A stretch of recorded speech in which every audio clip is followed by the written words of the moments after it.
অপেক্ষায় বসে থাকি।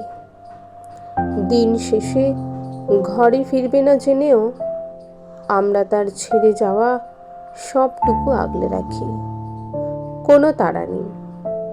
কেউ আমার জন্য সব কাজের শেষে হাসি মুখে ফিরবে না জেনেও বসে থাকি।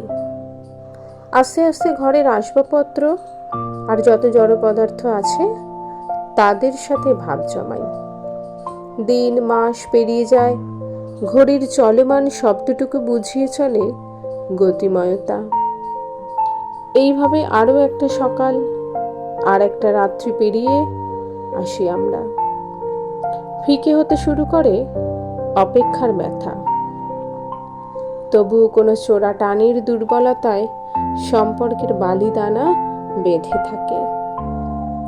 মাঝে মাঝে সম্পর্কের কার্নিশে দাঁড়িয়ে মেপে নিই ঠিক কতটা পুড়ে আছে আজও ভিতরটা। কিংবা কোনো বৃষ্টির দিনে সম্পর্কের ঝুল বারান্দায় বসে অযাচিত বৃষ্টিকণাদের গায়ে মেখে উপলব্ধি করার চেষ্টা করি আজও মনের ভেতরের অস্থিরতা। তারপর একদিন বুঝতে পারি সম্পর্কের গায়ে যে আতরের গন্ধ ছিল সে আজও আছে। গন্ধটা পুরনো হয়েছে ঠিকই, তবে একেবারে ফুরিয়ে গিয়ে নিজেকে হারিয়ে ফেলেনি।